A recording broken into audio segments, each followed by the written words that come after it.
Hello दोस्तों, fish Palanpur में आपका स्वागत है। दोस्तों, इस वीडियो में हम चर्चा करने वाले हैं कि ठंड में हमें किन बातों का ध्यान रखना चाहिए। मछली पालन में ठंड में क्या क्या प्रॉब्लम हो जाती है, जैसे कि वाटर क्वालिटी ख़राब हो जाती है, मछलियों में ग्रोथ होना बंद हो जाता है और मछलियाँ में मोर्टालिटी आना शुरू हो जाता है, जैसे कि मछलियाँ मरने लगती है। तो इन सब के पीछे का क्या कारण है, जैसे कि टेम्परेचर डाउन हो जाना, ऑक्सीजन का प्रॉब्लम हो जाना, अमोनिया का प्रॉब्लम हो जाना। तो इन सब का जो भी कारण है उस पर हम चर्चा करेंगे और साथ में इसका क्या क्या सॉल्यूशन हो सकता है जिससे कि आपका पानी ठीक हो जाए, मछलियों में ग्रोथ आना भी नॉर्मली ठीक हो जाए, क्योंकि ठंडी में मछली का ग्रोथ तो होता नहीं है। बट अगर आप मैं जो तरीका बताऊंगा, उपाय बताऊंगा, अगर ये आप फॉलो करते हैं तो कुछ रिजनेबल जो ग्रोथ होता है वो आपको मछली में ज़रूर होगा और मोर्टालिटी तो बिल्कुल भी नहीं होगा। तो बने रहिए इस वीडियो में, मैं आपको सारी जानकारी डिटेल में देने वाला हूँ इस वीडियो में। और अंत में मैं कुछ स्पेशल पॉइंट भी बताने वाला हूँ जो कि बहुत इंपॉर्टेंट है ठंड में मछली के ग्रोथ के लिए। तो सबसे पहले बात करते हैं कि ठंड में जो प्रॉब्लम होती है उसमें जो मेजर प्रॉब्लम है कि वाटर क्वालिटी ख़राब हो जाता है। ठीक है, वाटर क्वालिटी ख़राब क्यों होता है, उसका जो 3 रीज़न है वो मैं बताता हूँ। पहला तो टेम्परेचर डाउन हो जाता है, इसके वजह से ऑक्सीजन डीप होने लगता है, ऑक्सीजन में का शॉर्टेज आने लगता है तालाब में, एंड अमोनिया बढ़ जाता है। अमोनिया बढ़ जाने की वजह से भी तालाब में मछलियों को प्रॉब्लम होने लगता है। अब इसका सॉल्यूशन क्या है? टेम्परेचर डाउन हो जाता है। टेम्परेचर डाउन, देखिए दोस्तों, टेम्परेचर क्या है ना कि 18 से 20 डिग्री के ऊपर अगर रहता है टेम्परेचर तो ये मछलियों के लिए नॉर्मल रेंज है, इसमें वो ठीक ठाक से फीडिंग भी करती हैं और रिजनेबल ढंग से ग्रोथ भी करती है। बट अगर 18 से नीचे चला जाता है तो वो फीडिंग कम करना शुरू कर देती है।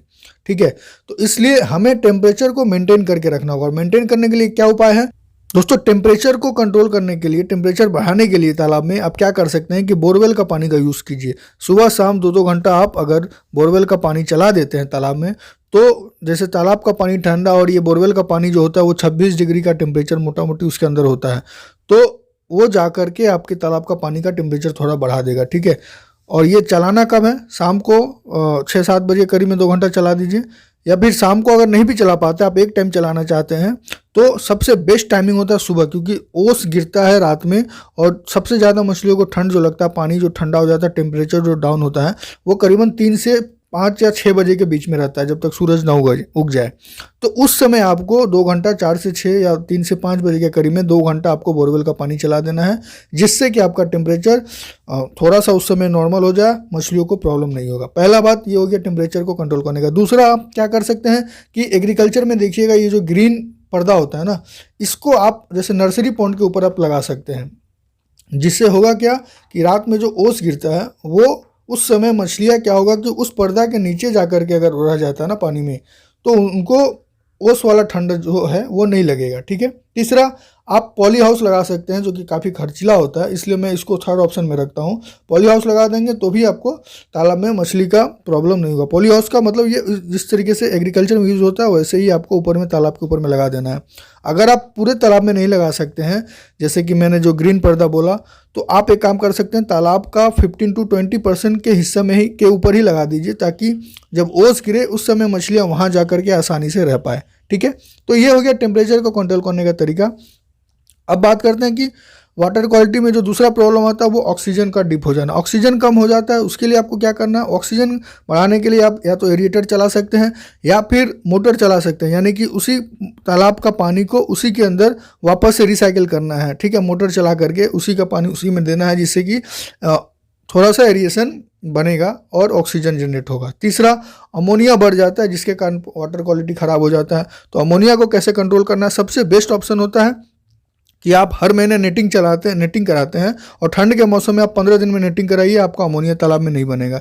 ये एक तरीका हो सकता है। आप दूसरा उपाय कर सकते हैं, जियोलाइट यूज़ कर सकते हैं, जिससे कि आपका तालाब में अमोनिया नहीं बनेगा। वाटर एक्सचेंज करते रहिएगा तो ये बेटर ऑप्शन तो है ही, जिससे कि सारा प्रॉब्लम कम हो जाएगा। ठीक है, चूना का आप यूज़ कर सकते हैं। चूना अमोनिया के लिए नहीं है, बट चूना अगर आप यूज़ करते हैं तो तालाब में आपका ऑक्सीजन का लेवल थोड़ा सा मैनेज हो जाता है और ये पीएच लेवल को बढ़ाता है, जो इन्फेक्शन होने से बचा के रखेगा मछलियों को। ठीक है, ये पैमाना अगर आप यूज़ करते हैं, ये तरीका आप अपनाते हैं, तो आपका वाटर क्वालिटी सही रहेगा, जिससे कि ओवरऑल मछलियों पे अच्छा इफेक्ट पड़ेगा। दूसरा जो सबसे बड़ा प्रॉब्लम वाटर क्वालिटी के बाद, कि मछलियों में ठंड के दिन में ग्रोथ नहीं होता है।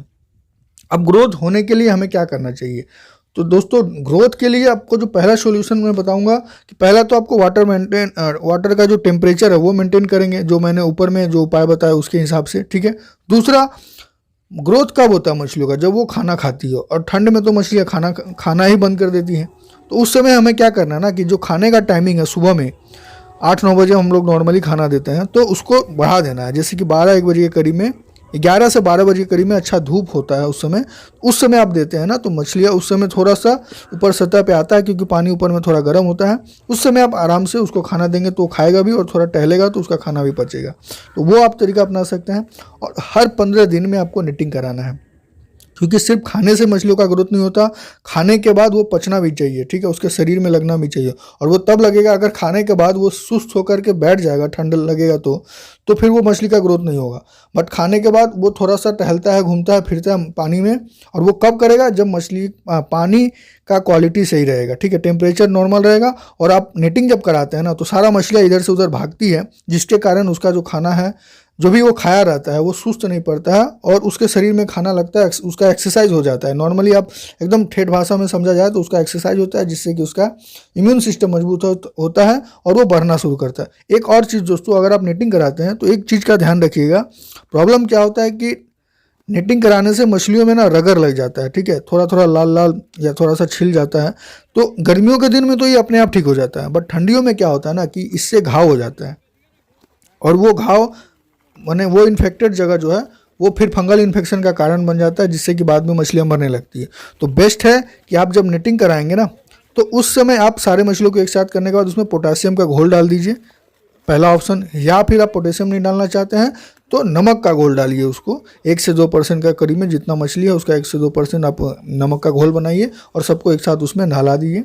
आपका वो मछलियाँ डिसइंफेक्ट हो जाएगी, ठीक है। अब हो गया नो ग्रोथ के बारे में, मैंने आपको जो रीज़न था वो मैंने बता दिया, सॉल्यूशन भी बता दिया। मोर्टेलिटी, अब तीसरा पॉइंट जो आता है जो ठंड में होता है कि मछलियाँ मरने लगती हैं। मरने का दोस्तों सबसे पहला जो रीज़न था वही वाटर क्वालिटी, अगर आप मेंटेन करते हैं, टेम्परेचर मेंटेन करते हैं, तो मछलियाँ आपका मरना बंद हो जाएगा, ठीक है।